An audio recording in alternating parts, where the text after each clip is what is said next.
¿Se debería jugar a reloj parado? ¿Os gustaría que hubiesen expulsiones temporales? ¿Cambiaríais algo con respecto a las manos o los fuera de juego? De todos estos cambios y de otros más hablamos con Rafa Gómez de Parada. Vamos a ello.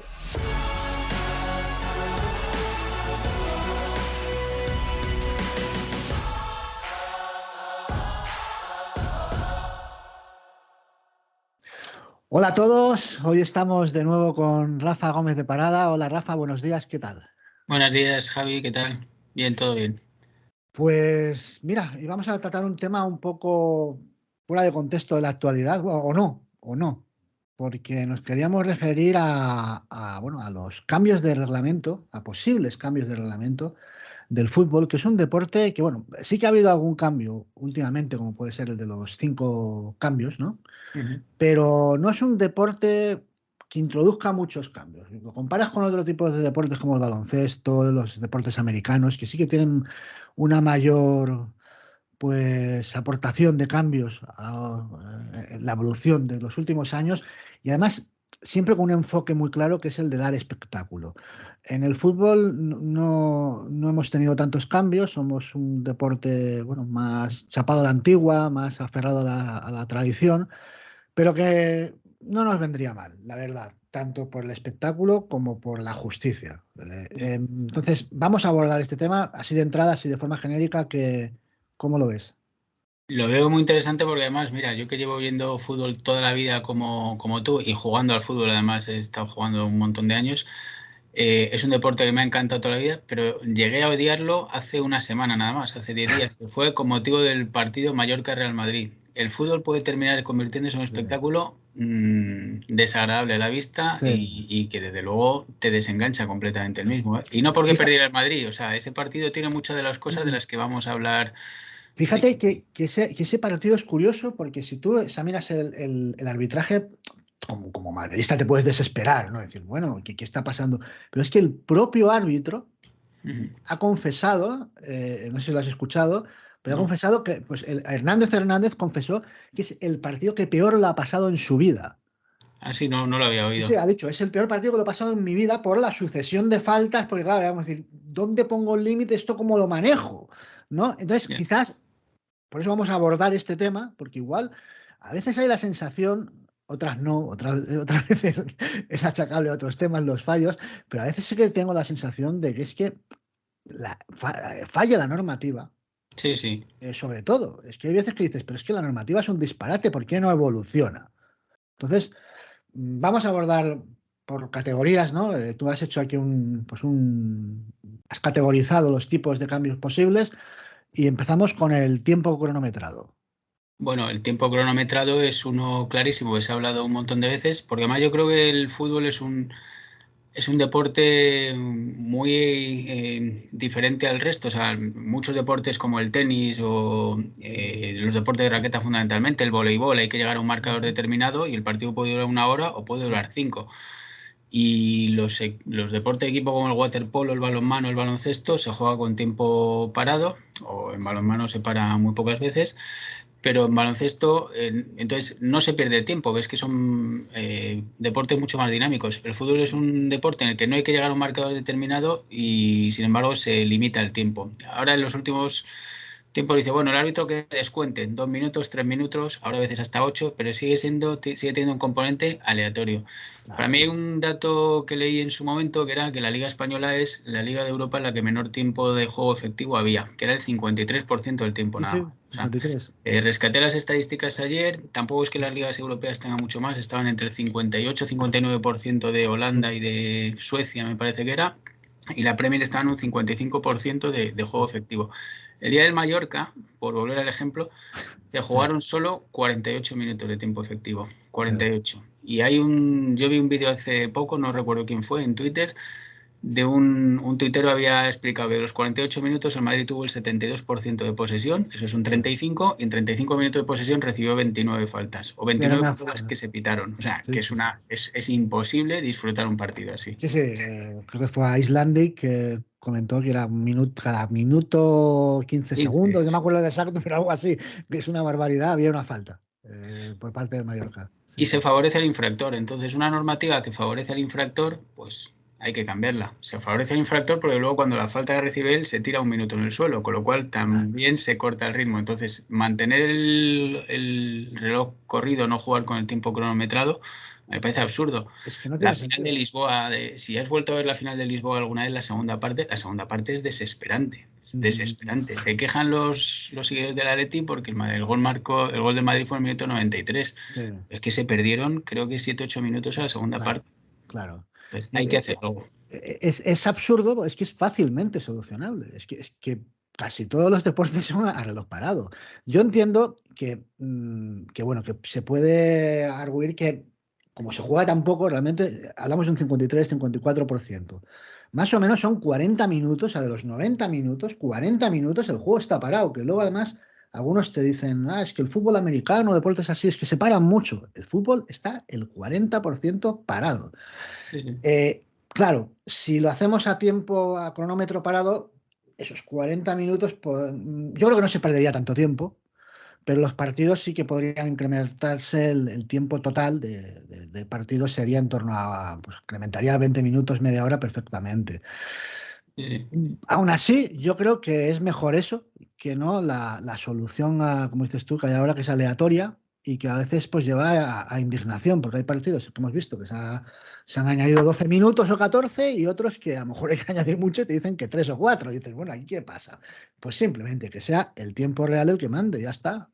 El otro día, el día del Mallorca, y lo voy a utilizar mucho porque para hablar de reglamentos es un partido, y no porque perdiera el Madrid, me da igual, o sea, te puedo poner ejemplos de otros partidos. Hay una falta en el minuto 89-40, 89-50 contra el Mallorca, y en ese momento hacen un cambio, dan los 8 minutos de descuento, y el balón se pone en juego, que yo lo estuve mirando, en el minuto 91, 40 y tantos segundos. O sea, se pierden 2 minutos del descuento en el propio descuento, que luego el árbitro concedió uno nada más. Y dice, bueno, vuelves a favorecer al infractor. Entonces es Claro, algo que además como espectador es desesperante. A mí el claro. espectáculo este de los cambios, cada vez que se cambia un jugador del equipo que va ganando, se va a la banda contraria, tienes que estar un minuto viendo cómo sale del campo, o sea, son determinadas prácticas Sin duda. que hay que Pero ya no acabar. solo por la injusticia que supone, sino porque es que afecta mucho al espectáculo. Porque claro, hay una serie de equipos que lo que hacen es adoptar este tipo de tácticas y entonces lo que hacen es entorpecer el juego, bueno, emborronarlo y al final para el espectador es algo insufrible. Sí, sí. Ya no digo si te gusta o no un equipo, es que como espectador afecta directamente.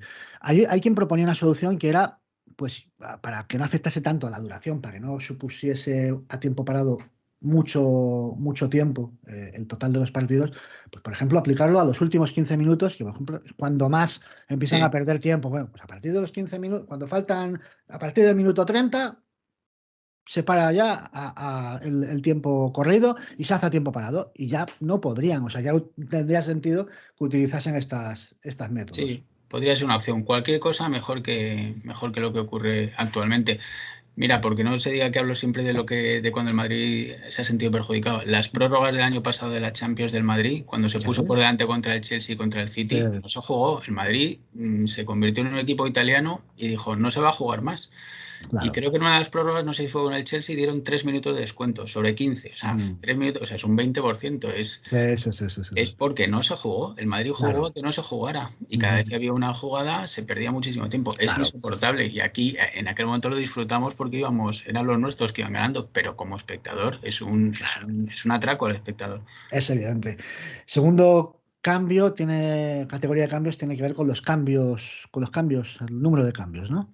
Sí, bueno, el número de cambios ya pasó de 2 a 3, de 3 a 5. Bueno, al principio del fútbol ni siquiera había cambios, ¿no? Cuando Claro, se no había, lesionaba ¿no? a alguien, el equipo se Sí, quedaba con uno menos. sí, sí. Y bueno, pues ves que ahora mismo que se nota mucho el físico de los jugadores y cómo hay un bajón físico en ocasiones.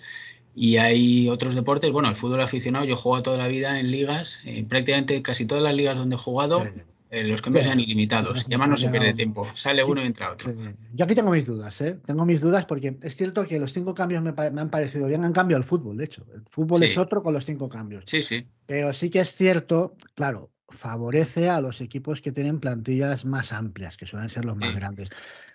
Tengo que decir que a mi modo de ver, ¿eh? Este año está perjudicando al Madrid con respecto al Barcelona, por ejemplo. Porque Ujú. el Madrid no tiene ese fondo de armario que sí que tiene el Barcelona Y a veces miramos al banquillo, lo ha dicho el propio Ancelotti, a veces miro al banquillo y no sé a quién, no tengo a qué recurrir. Bueno, el Barcelona siempre tiene a quién recurrir y si el partido se alarga mucho, pues les favorece. Incluso Yo efectivamente, como dices tú, no tengo claro que este sea uno que propusiera. O sea, Van Basten, creo que te lo comenté, a Van Basten le nombró la FIFA como director de desarrollo técnico y que propuso una serie de normas, y Van Basten una vez que proponía era de los cambios, que al final se ha quedado. Él propuso únicamente cambiarlo a 5. Efectivamente, lo de los cambios ilimitados, yo también tengo mis dudas. Lo que sí que estoy de acuerdo, lo que sí que creo que hay que cambiar es el tiempo que se pierde en los cambios. Que haya que parar todo el juego, que 22 tíos se queden parados, que no sé qué, para ver cómo un tío sale. Oye, tú ves lo del balonmano y a veces me da envidia lo del balonmano. Es verdad que tú lo ves, es un despelote como espectador. Salen 3 tíos y entran 3 y sale un equipo para defender y otro para atacar. Pero la verdad que es muy dinámico, ¿no? Y no sé si eso es bueno para el fútbol, porque además el campo es mucho más grande que uno de balonmano. Pero que hay que cambiar la situación actual de la cantidad de tiempo que se pierde con los cambios, no tengo ninguna duda. Fíjate, a cronómetro parado, esas escenas de los jugadores haciéndose los remolones para salir, pues acabarían, simplemente. Sí, acabaríamos con ello. Luego viene un tema que es el del fuera de juego. Aquí también tengo mis dudas, ¿eh? Sí. Aquí tengo mis dudas. Porque esto fue algo que cambió el fútbol también. Sí, totalmente. Mira, aquí hay 2 propuestas que son bastante recientes. La de 2016, que es de Van Basten. Van Basten propuso directamente cargárselo, que a mí me sorprendió que un futbolista como Van Basten dijera... Sí, no, me sorprende. Un atacante diciendo eso. Y Arsène Wenger, que también le había nombrado, creo que fue el IFAB quien le planteó que hiciera un estudio, Arsène Wenger planteó otro cambio en la norma de fuera de juego, que era que cuando el jugador atacante, tuviera una parte del cuerpo para que pudiera meter un gol en línea con el defensa, por ejemplo, podía dejarse la pierna atrás y el defensa estar 1 metro más atrás, pero si la pierna estaba en línea con el defensa, ese jugador se consideraba que estaba en posición correcta. Con eso se favorece, digamos, que el atacante esté siempre 1 metro por delante casi del defensa. O sea, esa norma tampoco me termina de convencer. Claro, sí que es cierto que hay un dilema, que ahí lo puedo entender, de quien dice que la propia norma históricamente dice que la posición de fuera de juego es fuera de juego siempre y cuando el jugador esté más avanzado de tal forma que saque ventaja. Claro. Cuando ya estamos... Es que es medio centímetro fuera del juego, pero sacas ventaja por medio centímetro, no sacas ventaja. No. Entonces, claro, si nos remitimos a la propia norma, es que ahora se está aplicando algo que no es el espíritu. Yo la de Arsène Wenger no me convencía porque podía haber hasta 1 metro de diferencia del delantero con respecto al defensa. Entonces ya es mucha diferencia. Ahora, se hizo un estudio con esa normativa de Arsène Wenger de todos los foros de juego pitados durante una temporada Premier y creo que fueron el 50 y tantos % se habrían anulado. Tengo por aquí el dato, no me acuerdo. El 54% de los fuera de juego habrían sido legales, habrían sido goles legales. O sea, se suprimiría mucho. Bueno, luego aparte está la polémica, está absurda, ¿no? De si estaba en línea, no estaba, 1 centímetro, 2 centímetros. Claro. También entiendo que lo mejor es aplicar criterios que sean objetivos. Es decir, cuanto más saquemos de la interpretación, mejor. Eso está claro. Pero en este caso ya digo, es que el problema es que el fuera de juego fue una variante que favoreció el fútbol de ataque, porque lo que hace es que los equipos que quieren atacar, o sea, adelantas la línea y ya no se te pueden echar para atrás los rivales. Entonces... Pero fíjate, yo ahí tengo mis dudas en que tenga que trazarse la raya desde el centro del campo, o sea, que haya fuera de juego en el campo contrario. Hay una solución intermedia, que es la del fútbol aficionado, que la línea está más o menos a la altura de las áreas o 5 metros más allá de las áreas. Y yo recuerdo una vez que creo que lo ponía como ejemplo, te lo comenté con el texto aquel que te mandé, que se jugó un partido así, no sé si te acuerdas tú, un Real Madrid-Barça, a los principios de Canal Plus. Canal Plus hizo un reto que se llamaba El Gran Desafío, entonces jugaban la sección de baloncesto del Real Madrid, la sección de fútbol, creo que los veteranos y no sé qué otro equipo. Entonces el partido que se llamaba El Desafío, que se jugó en el Nou Camp, se jugó con la línea del fuera de juego más o menos a la altura de las áreas. Y solo hubo un fuera de juego en todo el partido, que lo hizo Villarroya precisamente. Y recuerdo que el partido a mí me gustó como espectador. Es verdad que era un amistoso, los equipos no estaban siendo no contemporizaban, sino que iban al ataque, pero muchos futbolistas se quejaron de que el campo era mucho más largo. Y yo decía, si es que lo que hace falta, en el fútbol moderno hace falta que el campo sea más largo. Tú ves ahora una línea defensiva se adelanta 30 metros o 30 metros, se concentra todos los jugadores en un campo, en un sitio muy pequeño y hacen falta espacios. Por eso creo que a veces si se atrasa la línea puede ser una opción que se puede, que creo que la estaban estudiando en categorías inferiores. Ajá. Que creo que iban a jugar algún torneo con esta norma, igual que se juega al fútbol 7 aficionado, ¿no? Y evitas lo que siempre dice la gente cuando se habla de acabar con el fuera de juego, que es meter un palomero, un chupagoles, meterlo dentro del área, evitas eso, se tiene que dar todavía una distancia considerable de las áreas, pero evitas también que las defensas se adelanten hasta el centro del campo y limiten el espacio de juego. Aquel partido no estuvo mal, aquel Real Madrid-Barça, precisamente porque había mucho más espacio para que el delantero pudiera estar adelantado. Lo que pasa es que los grandes equipos de la última década, precisamente, los mejores, no todos, pero la gran mayoría de grandes equipos de la última década basan su estrategia en la presión alta, presión alta. Entonces, eso cambiaría completamente las bases de los equipos. Equipos como el City, como el Bayern, como el propio Chelsea de Tuchel, que se te enciman. Pero esos equipos juegan, claro, pero esos equipos juegan precisamente a que pueden adelantar su línea de defensa hasta el centro del campo contrario. Entonces dices, oye, le niegas los espacios al rival. El rival no puede tener un tío, dices, bueno, pues pega un despeje para que te obligue a que haya más espacio. Lo digo sobre todo porque hay muchos partidos donde ves que es un juego de centrocampistas, donde hay 5 de cada equipo en el centro del campo pasándosela, intentándose a quitar y no hay mucho espacio para jugar, ¿no? Lo que hacía el Milán de los 90, ¿no? De finales de los 80, que se concentraba a todos los jugadores ahí y bueno, pues es una opción que creo que lo iban a probar en algún campeonato sub-19 o sub-17 por ver qué sentido tenía. Yo no estoy de acuerdo con suprimir el fuera de juego completamente. Mi padre lleva toda la vida diciéndolo, hay que quitarlo. Dice, pero entonces te pone un tío en edad pequeña. Es que lo del palomero lo tendrías ahí plantado. Entonces, no sé, es un poco...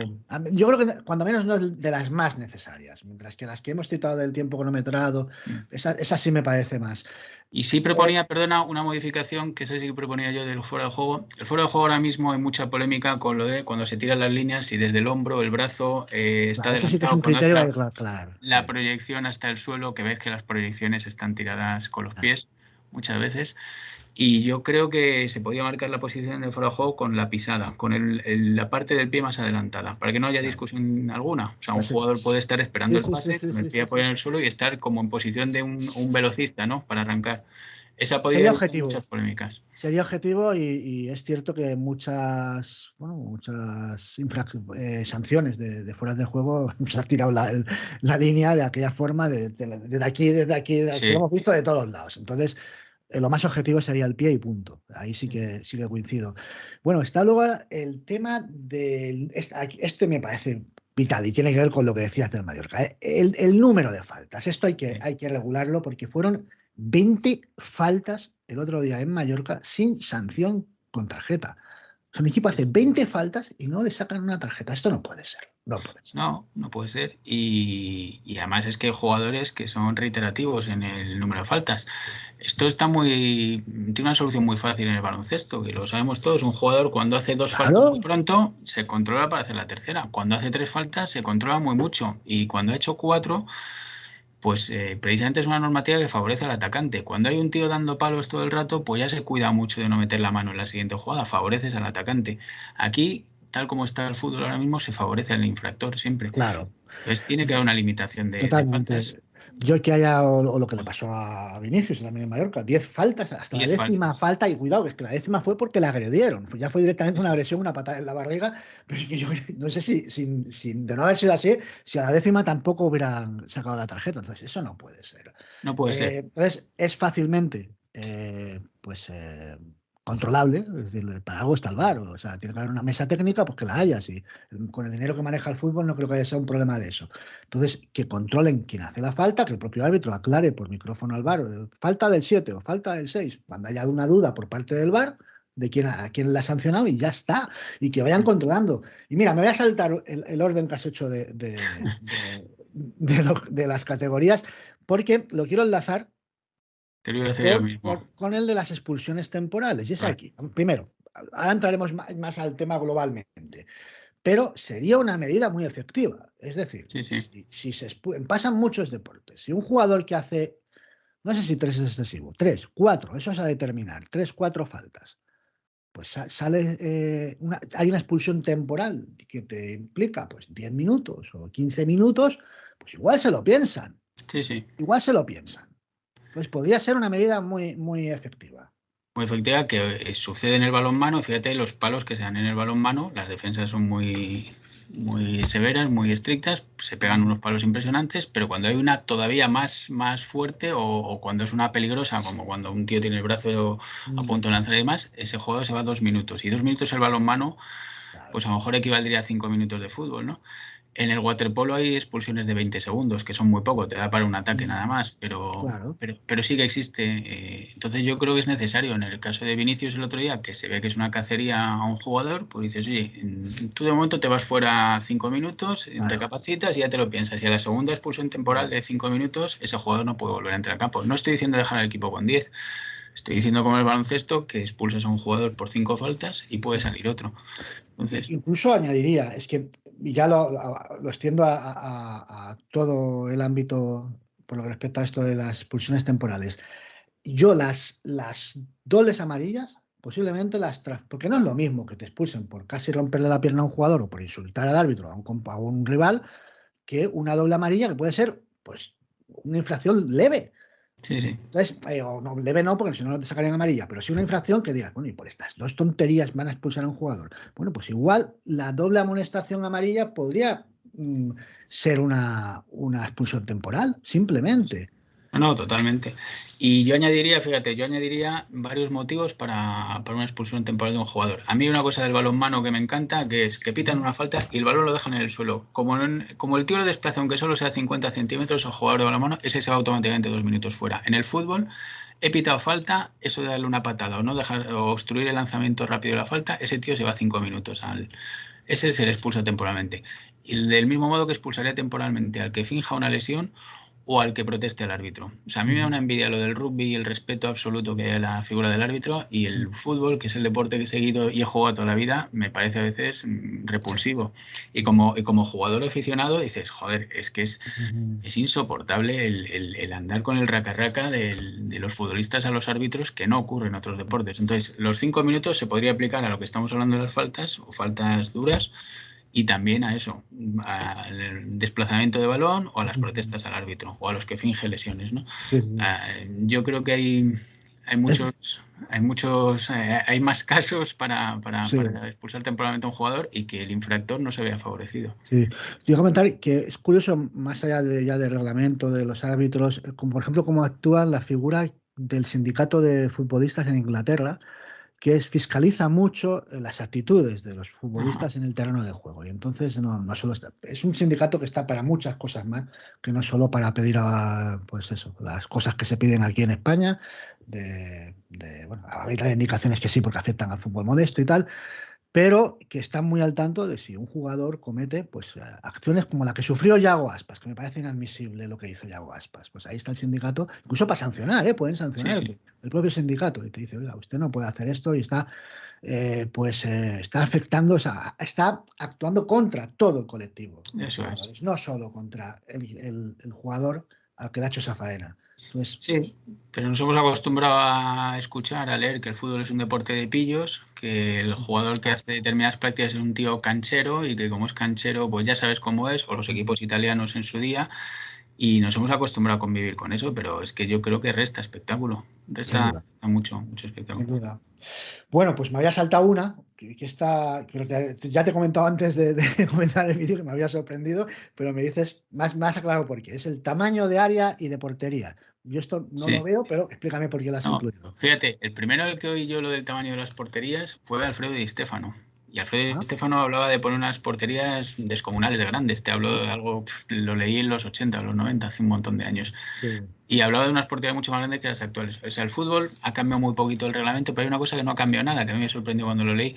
Ujú. Las primeras porterías eran de 8 yardas y de ancho y 8 pies de alto, que eso era 7,32 por 2,34, me parece. Sí. Las actuales creo que son de 7,40 por 2,44. O sea, no han cambiado nada, pese a que los porteros son ahora superatletas bueno, tuviese a Courtois o Black, superatletas y super largos, Sí. que con una zancada se tiran y llegan de un poste al otro. En el año 96, Josep Blatter propuso aumentar el tamaño de las porterías y propuso que aumentaran en el ancho de 2 balones y en el alto de un balón. O sea que al final era, pues no me acuerdo cuál es el tamaño, pero bueno, venía a ser medio metro y 28 centímetros hacia Ujú. arriba. Los porteros tú lo ves ahora mismo, llegan con la cabeza al larguero, la mayoría Sí, de ellos. sí. Casillas no Y podía ser portero. ¿cómo? Que Iker Casillas no podría ser portero, Ya, digo. efectivamente. Pues yo creo que es una solución que se podría mirar porque, por ejemplo, hay una cosa que yo echo de menos del fútbol actual, que antes yo veía mucho y me encantaban, que eran los disparos de fuera del área. Se tira mucho menos. Es complicadísimo meterle un gol a Courtois, a Oblak, a Ter Sí. Stegen, a Neuer desde fuera del área. Y entonces, como además los equipos se encierran muchas veces, dices, joder, te limita, es una Sí. posibilidad del juego que te limita. Y Blatter lo propuso y se le echó todo el mundo del fútbol en contra. Te Sí. hablo del año 96 Sí. y no se hizo nada. Y yo creo que es algo que se podía plantear. No tiene nada que ver un portero como ahora, Courtois, con lo que era Paco Bullo o Miguel Ángel, Sí, por sí, ejemplo, sí. un portero Puede de... ser, pero convendremos que tampoco es de lo más urgente No, no, de no. las que estamos exponiendo. Sin embargo, la siguiente sí, Le porque das es la más gracias. polémica. Yo Ah, creo no, que es la. perdona, que te ha saltado la parte, nos ha faltado la parte de las áreas. Ay, sí, sí, las áreas. Sí, sí, sí, sí, dime, dime. El área que tiene un portero es enorme, grande, son creo que 665 metros Sí, cuadrados. El portero tiene una ventaja sobre el resto de jugadores, que puede tocar el balón con la mano. sí. Y su área es de 16 metros hacia un lado, 16 metros hacia el otro y 18 metros hacia adelante. El portero tiene la ventaja para jugar con las manos en un área demasiado grande. Entonces, no Vale. me acuerdo quién planteó esta norma y dije, pues tiene sentido que un portero que se le limite el Ya. campo de actuación en el que puede jugar con esa ventaja, que es la mano, ¿no?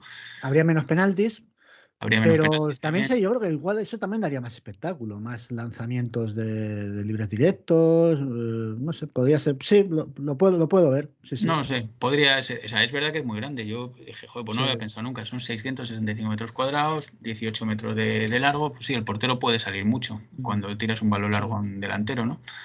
Bueno, ¿y cuál Pues es el de vamos la a. polémica?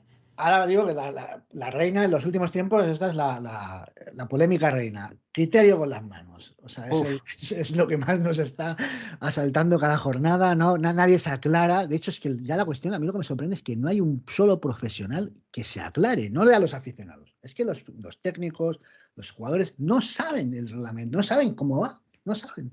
yo tengo ya hasta mis dudas y ya te digo, he jugado todavía al fútbol y ya no sé qué es mano y qué no es mano, ¿eh?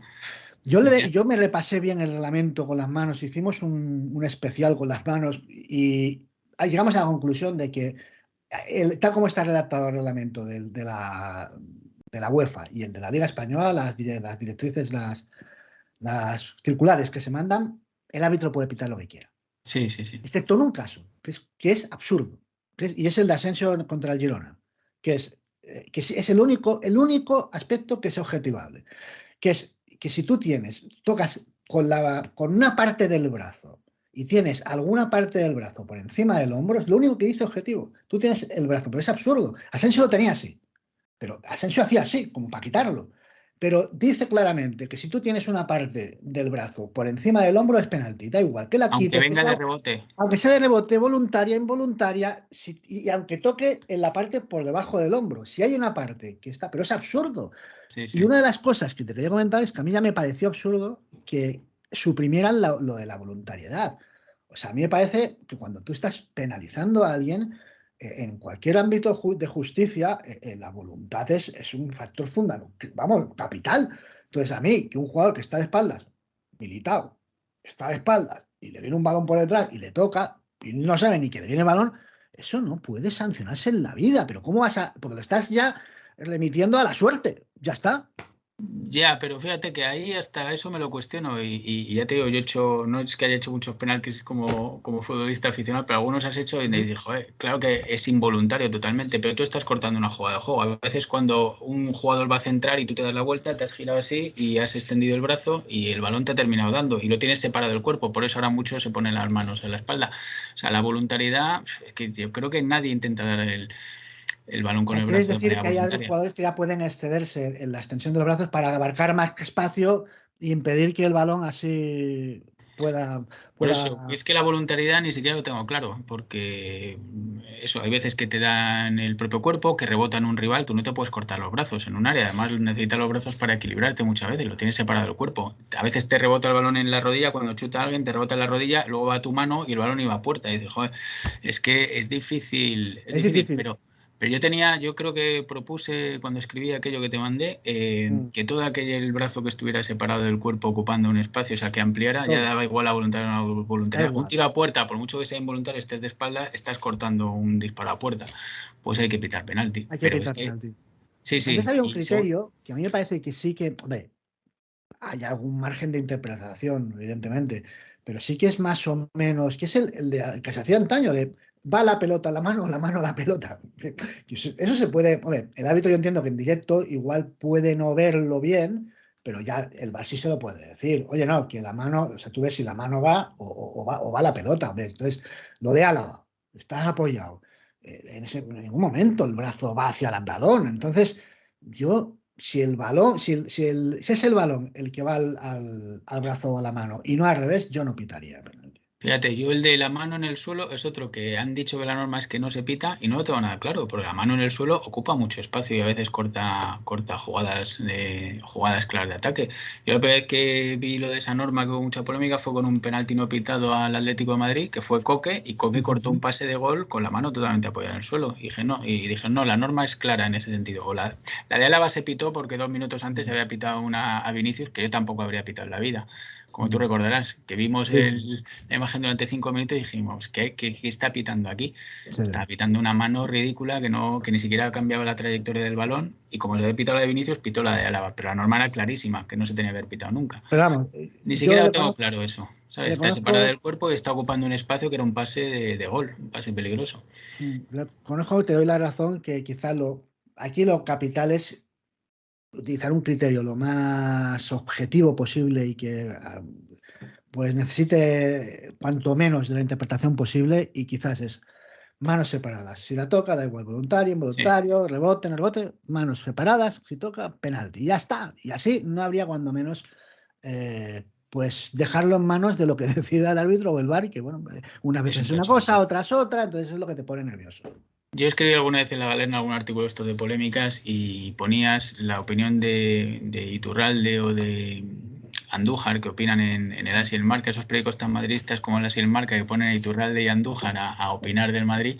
Y entonces veías como los mismos árbitros, la misma jugada, opinaban de manera distinta. Cada Y semana, te Rafa, se ve justifican así. además su Sí. opinión. Dicen, no, porque está claro. Y dice, vamos a ver, la de Felipe, no, la mano de Felipe que nos pudo costar una liga, hubo muchas jugadas, pero la mano de Felipe no hay ninguna razón para que no se pite penalti. Sin embargo, Iturralde y Andújar lo justificaban. Y digo, bueno, pues ya está, pues vale Es todo. rara la Vale todo. polémica semanal en la que además son 4 o 5 que hay en cada medio. Pues es rara la semana que digas, mira, se han puesto de acuerdo los 5. Es muy raro. Sí, sí, sí. Entonces, claro, si ni ellos desde casa son capaces de ponerse de acuerdo, pues habría que unificar. Y ahí quiero tocar un tema último, que es el tema, no, este no afectaría tanto al juego, pero sí a las sanciones, como es el de las manos, es el arbitraje. Y aquí yo sí que haría una serie de cambios que me parecen capitales, o sea, que me parecen muy importantes porque eh, creo que mejorarían la confianza del público, incluso hacia los colegiados, bueno, la eficacia de los colegiados a la hora de pitar, y que serían tres. Una es, lo propuso el otro día Tomás Rubio en una charla que hicimos un lunes, y hablaba de hacer una fe de errores, y esto pasa en el deporte americano. La NBA hace, bueno, cada semana pues el colectivo de árbitros coge las sanciones más polémicas y dice, bueno, se pitó esto, mal, tenía que haber sido así porque la regla dice esto y es así. Tal, bien, porque tal igual. Entonces hacen una fe de errores, entonces crean una jurisprudencia de tal forma Sí, que, sí. uno, los árbitros saben, ya van recopilando y van sabiendo a qué atenerse, pero es que el público también, porque eso es público. Aquí lo que te dicen es que, claro, se va a poner en tela de juicio a los árbitros, tal. Yo creo que al revés, que es que lo que es una faena para ellos es dejarlo al arbitrio subjetivo, y es cuando se genera pues esa desconfianza del público hacia ellos. Totalmente. Además es que no pasa nada por reconocer un error, como han reconocido Claro, los futbolistas, pero es muy, muy excepcional que se reconozca un error de un árbitro. Es claro. algo en España. De hecho, cuando ha ido Velasco Carballo, que sé que es un hombre que intentó como director del Comité Técnico de Árbitros poner un poco de transparencia al sistema, cuando quiso dar aquella explicación, le ves que tampoco está siendo transparente y tampoco está siendo claro en la explicación porque les cuesta reconocer que ha habido un error. O sea, dijo algo así como que se habían analizado 200 jugadas y que habían detectado 6 errores, no me acuerdo, pero no dijo cuáles eran esos 6. No Pues ya pasa te nada, digo, no pasa nada, dilo. El otro día a LeBron James le anularon, bueno, no le pitaron una falta clamorosa, le hicieron en la cancha de Boston. Los Mal pitado, ha sido un error. No cambian el resultado, ni repiten nada, ni nada. Simplemente, al menos el aficionado sabe qué es, cuando está bien pitado o bien pitado. Luego otra cosa, que se escuche la comunicación es capital. Porque es que eso también pasa en Estados Unidos, que el árbitro, tú tienes que escuchar lo que se habla el árbitro con el VAR, porque además aumenta el espectáculo. Eso, en Estados Unidos hay árbitros que es una maravilla escucharles recitar cuando se reúnen, hacen tal y luego dan su explicación para todo el público. Es hasta bonito verles cómo teatralizan, ¿no? La sanción y tal, es muy bonito. Entonces, yo creo que primero tendría que ser pública, que el público escuchase, como el otro día en el Mundialito, que lo hizo, que todo el público escuchase, pero que el público de la tele escuchase lo que habla el árbitro por el megáfono al VAR y el VAR con él. ¿Pero qué tienen que ocultar? Si algo tienen que ocultar, malo. En el rugby, el Mundial de Rugby del año pasado, recuerdo una jugada, no me acuerdo de qué equipo fue, pero estaban jugando con el VAR una agresión, que además una jugada con fuerza desproporcionada de un jugador, no sé si era inglés o irlandés. Se escuchó toda la conversación y no solo eso, sino que la cámara que tenía en el pecho el árbitro se vio la conversación que tuvo con el capitán del equipo al que le acaba de expulsar a un jugador y explicando las razones, y con un respeto absoluto por parte de los jugadores y del público, pues porque hay esa transparencia y esa explicación. Oye, claro, esto es lo que ha ocurrido y esto es lo que hemos jugado. Yo creo que se humanizaría más. Hay dos experiencias ya de ponerle un micrófono al árbitro en un partido de baloncesto del ACB y sorprendió. Sí. Porque es que, además, que tú ves el partido y yo me acuerdo que me encabrité, estaba viéndolo con mis amigos, nos encabritamos, pitó al Madrid, y luego le escuchas, ves lo mismo con el árbitro, con el micrófono, el documental, y dices, oye, pues cambia la cosa. O sea, le ves cómo habla con los compañeros, cómo habla con los jugadores, y dices, no es lo mismo, lo humanizas. Ahí es uno, si no me equivoco, que Gabriel Deck me sorprendió cómo hablaba con los árbitros, con un respeto, claro, Gabriel Deck, y le dijo, no pasa nada, te has confundido el anterior, tú sabes cómo soy yo como jugador, no pasa nada, tal, o sea, hablando con una tranquilidad que dices, joder, tú en la tele no estás así, como dices tú estás cabreado, y ves como Gaby Deck se lo está diciendo, pero muy educadamente. Normalizaría todo mucho más. Y por último, y creo que esto me lo chivó un oyente de un espacio de Twitter hace poco y me dijo, y es verdad, la opción de pedir revisión, como la hay en casi todos los deportes americanos, es poder tener, por ejemplo, tener dos, bueno, en tenis también, la opción de pedir 2 revisiones, por ejemplo, por equipo. Oiga usted, paro, pero la puedas pedir rápido, que hay un tiempo para poder solicitarla, pido revisión de tal jugada, y que el árbitro tenga que acudir. Que te has equivocado, que realmente el árbitro tenía razón, pues te quitan la otra que tienes, ya está, te quedas sin revisiones. Que has acertado, pues te queda una, ya está.